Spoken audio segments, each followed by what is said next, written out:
अस्सलाम वालेकुम and welcome back to other video.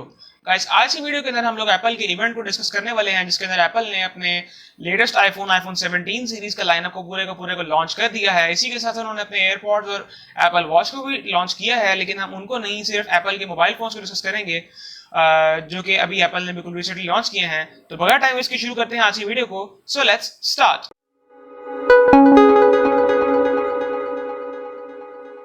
Okay, तो सबसे पहले हम लोग डिस्कस कर लेते हैं कि इस साल एप्पल ने अपने इवेंट के अंदर कौन कौन से फ़ोन्स लॉन्च किए हैं। एप्पल ने इस साल अपने इवेंट के अंदर 4 फ़ोन जो हैं वो लॉन्च किए हैं, जिनके अंदर पहले नंबर पर आया था आईफोन 17, दूसरे नंबर पर आया था आईफोन एयर जो कि बिल्कुल नया मॉडल है, और तीसरे और चौथे नंबर पर आईफोन 17 प्रो और 17 प्रो मैक्स आ जाते हैं। इसके अंदर अगर मेजरली बात कर ली जाए तो सबसे ज़्यादा जो मेजर चेंजेस किए गए हैं वो आईफोन 17 है, यानी कि जो मेजर अपग्रेड आया है वो आईफोन 17 है, और सबसे ज़्यादा वैल्यू फॉर मनी डिवाइस भी आईफोन 17 ही होने वाली है। तो अब बारी बारी सबके ऊपर बात कर लेते हैं। सबसे पहले हम लोग बात कर लेते हैं आईफोन 17 के ऊपर। अब आईफोन 16 के ऊपर सब लोग जानते हैं कि उसके अंदर 60 हर्ट्ज का पैनल आया करता था, जो कि अपने प्राइस कैटेगरी के हिसाब से बहुत ज़्यादा आउटडेटेड भी था और ऑफ कोर्स की बात है स्मूथ भी नहीं था।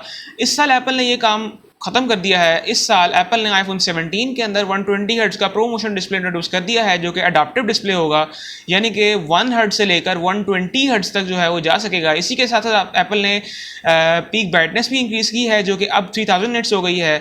इसी के साथ साथ एप्पल ने अब अपने डिस्प्ले का साइज़ भी इंक्रीज़ कर दिया है, जो कि इस साल 6.3 इंचज़ है कंपेयर टू 6.1 इंचज़ जो कि पिछले साल लॉन्च किया गया था आईफोन 16 के अंदर। अब अगर देखा जाए तो आईफोन 17 प्लस भी लॉन्च होना चाहिए था, जो कि नहीं हुआ। उसकी जगह पे एप्पल ने अपना एक नया मॉडल आईफोन एयर के नाम से लॉन्च किया है, तो उसको भी डिस्कस करेंगे। पहले इस आईफोन 17 को जो है मुकम्मल तौर पर डिस्कस कर लेते हैं। इसी के साथ साथ डिस्प्ले के ऊपर एक एंटी रिफ्लेक्टिव कोट भी जो है वो डाल दिया गया है। मैं नाम तो नहीं लूँगा, बट इससे पहले भी ये फीचर जो है किसी एक मोबाइल फ़ोन में आया करता था, मेरा ख्याल आप लोग समझ गए हैं। इसी के साथ साथ अगर हम बात कर लें तो अब ज़ाहिर बात है, क्योंकि अडॉप्टिव डिस्प्ले आ गया, अडॉप्टिव रिफ्रेश रेट है, तो इसके अंदर AOD की सपोर्ट भी ऐड कर दी गई है। उसके अलावा डिस्प्ले प्रोटेक्शन के बारे में बात कर लें तो पिछले साल सिरेमिक शील्ड ग्लास था, इस साल सिरेमिक शील्ड 2 कर दी गई है। उसके अलावा जो एक मेजर अपग्रेड किया गया है एप्पल के बकौल, उन्होंने अपने फ्रंट सेल्फी सेंसर जो है आईफोन 17 के अंदर उसको सेंटर स्टेज कैमरा के नाम से लॉन्च किया है, जो कि 18 मेगापिक्सल का होगा। ये इंटायरली न्यू सेंसर है। बेसिकली ये सेंसर जो है, जो नॉर्मल सेंसर्स होते हैं उनके मुकाबले में स्क्वायर शेप का है, तो ये खुद डिसाइड कर सकता है एआई को यूज़ करते हुए कि आप जो फोटो खींच रहे हैं क्या वो वाइड एंगल में होनी चाहिए या फिर बिल्कुल सेल्फी एंगल में होनी चाहिए, और ये उसके हिसाब से अपने आप को शिफ्ट कर सकेगा। आपको अपने फ़ोन को आगे पीछे या फिर टेढ़ा मेढ़ा करने की जरूरत नहीं पड़ेगी, ऑटोमेटिकली स्विच कर लेगा, जबकि आपने अपने फ़ोन को बिल्कुल सीधा होल्ड किया होगा। इसके अलावा अगर हम बात कर लें तो तमाम आईफोन के लाइनअप के अंदर एक चीज़ कॉमन भी है, वो ये है कि अब आईफोन का जो बेस वेरिएंट है, कोई भी आईफोन आप ले लें, उसका जो बेस वेरिएंट होगा वो 256 GB होगा। तो ये चीज़ें थे आईफोन 17 सीरीज़ के अंदर। अब बात कर लेते हैं आईफोन 17 एयर की।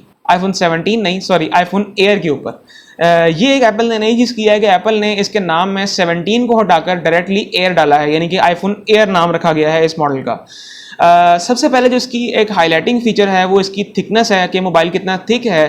तो ये मैं बताता चलूँ कि ये 5.6 मिलीमीटर थिन है, यानी कि ये इतना पतला होने वाला है कि बिल्कुल यूँ कह लें कि आईफोन 6 ऐसा आया करता था एक ज़माने के अंदर, जो कि बहुत पतला फ़ोन माना जाता था, लेकिन ये उससे भी ज़्यादा थिन है। तो ये एक अच्छा फैक्ट है। उसके अलावा साथ ही साथ अगर इसके वेट की बात कर लें तो ऑफकोर्स की बात है, जब इसका फ़ोन को थिन किया गया है तो बैटरी से भी छोटा किया गया होगा और भी काफ़ी सारे कॉम्प्रोमाइज़ किए गए होंगे, लेकिन उसका एक फ़ायदा हमें ये मिल जाता है कि एक तो फ़ोन हैंडी है, और दूसरा ये कि इसका जो वेट है सरप्राइजिंगली वो 165 ग्राम है, जो कि आजकल के दौर के हिसाब से काफ़ी ज़्यादा कम है। तो फ़ोन काफ़ी ज़्यादा लाइट वेट भी होने वाला है, यानी कि इन हैंड फील काफ़ी मज़ेदार होने वाली है। अब जाहिर सी बात है ड्यूरेबिलिटी भी चाहिए इतने पतले फ़ोन को। जाहिर बात है, जिस तरीके से हमें पहले पता है कि आईफोन के अंदर एक बहुत बड़ा ड्रॉबैक था कि उनको एक टेबल पर रख के ज़ोर से अगर एक साइड से प्रेस करें तो वो टूट जाते थे। इस चीज़ को कंपनसेट करने के लिए एप्पल ने इसके अंदर टाइटेनियम का फ्रेम ऐड किया है, क्योंकि टाइटेनियम जो है काफ़ी स्ट्रॉन्ग मेटल है, तो उसके हिसाब से ये काफ़ी अच्छा और रॉबस्ट फ़ोन होने वाला है। उसके अलावा अगर इसके डिस्प्ले की बात कर लें तो इसके अंदर 6.5 इंचज़ का 120 हर्ट्ज प्रो मोशन डिस्प्ले लगाया गया है, यानी कि इसमें भी एप्पल ने डिस्प्ले वाली साइड से कोई कॉम्प्रोमाइज़ नहीं किया।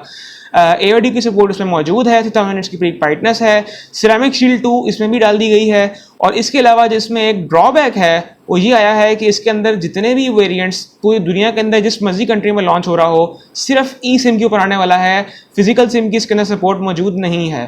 तो ये बात हो गई आईफोन एयर की। अब हम मूव कर जाते हैं आईफोन प्रो, आईफोन 17 प्रो और आईफोन 17 प्रो मैक्स। तो ये वो मॉडल्स हैं जिनके अंदर फिजिकली एप्पल ने काफ़ी बड़े बड़े चेंजेस किए हैं। आप इनका डिज़ाइन देख सकते हैं, एप्पल ने इनका डिज़ाइन टोटली चेंज कर दिया है।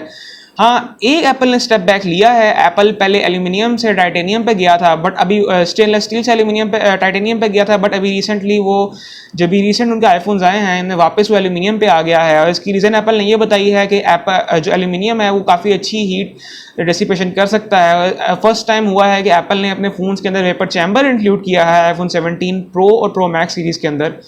इसी के साथ साथ एप्पल ने पूरे के पूरे मोबाइल को एल्यूमिनियम बिल्ड कर दिया गया है, और जो सिर्फ इसका वायरलेस चार्जिंग वाला पॉइंट है वहाँ से इसको ग्लास की बॉडी रखी गई है। मतलब जहाँ पे सिर्फ ग्लास की ज़रूरत है सिर्फ वहाँ पे छोड़ा गया है, बाकी पूरा फ़ोन एल्यूमिनियम का कर दिया गया है। तो इसका एक फ़ायदा ड्यूरेबिलिटी की सेंस में मिलने वाला है कि ड्यूरेबल होगा फ़ोन ज़्यादा, लेकिन ये ज़रूर है कि फ़ोन जितना ज़्यादा हम उसके ऊपर मेटल को यूज़ करते जा रहे हैं उतना ही वो वज़नी भी होगा।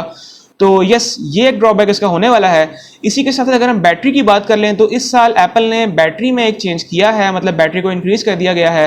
एप्पल ज़ाहिर बात है अपने एग्जैक्ट फिगर्स तो कभी नहीं बताता कि कितने एमएएच की बैटरी लगाई गई है, बट कुछ रिसर्च पेपर्स के मुताबिक एप्पल ने अपने प्रो मैक्स सीरीज़ के अंदर, जिनके अंदर सिर्फ ई सिम डल सकती होगी, उनके अंदर 5088 mAh पावर की बैटरी लगाई गई है। और जो दूसरे वेरिएंट्स हैं जिनमें ई सिम नहीं है, साथ में मतलब ई सिम भी मौजूद है बट फिजिकल सिम की सपोर्ट भी मौजूद है, उनके अंदर 4800 समथिंग mAh की बैटरी जो है वो लगाई गई है।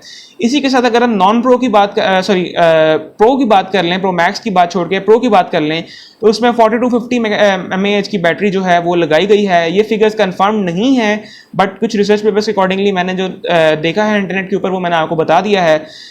एक और चीज़ जो एप्पल ने इस दफ़ा अपने प्रो सीरीज़ के अंदर किया है वो इनकी फास्ट चार्जिंग टेक्नोलॉजी है। तो इस साल एप्पल ने अपने पूरे जो फर्स्ट टाइम हुआ एप्पल के इवेंट के अंदर, एप्पल ने कभी भी इस चीज़ को जो है बताया नहीं है अपने इवेंट्स के अंदर, बट इस दफ़ा एप्पल ने अपने इवेंट में बड़ा जिक्र किया है इस चीज़ का कि 20 मिनट्स के अंदर आप 50% जो है अपने फ़ोन को चार्ज कर पाएंगे। इसी के साथ साथ अगर हम प्रो मैक्स की बैटरी बैकअप के ऊपर बात कर लें तो अप टू 39 आवर्स जो है ये आपको बैटरी वीडियो प्लेबैक टाइम दे सकता है। अब ज़ाहिर बात है रियल लाइफ के अंदर आप लोग सिर्फ वीडियोज़ नहीं देख रहे होते और बहुत सारे टफ टास्क कर रहे होते हैं, तो उसके accordingly battery life of course बनेगी। मैं कोशिश करूंगा कि ये तीनों फ़ोन्स मंगवा कर इनकी टेस्टिंग कर बल्कि चारों फ़ोन्स मंगवा कर इनकी टेस्टिंग करके एक वीडियो जो है सेपरेटली हर एक फ़ोन के ऊपर अपलोड कर दूं। इसी के साथ साथ मैं इस वीडियो को एंड करता हूं क्योंकि मेरे पास जितने अपडेट्स आए थे उन सब की लिस्ट यहाँ बनी हुई थी, वो ख़त्म हो चुकी है, तो अब आपका टाइम भी वेस्ट नहीं करना। तो that was it for this video. Thank you for watching till end अल्लाह हाफिज़।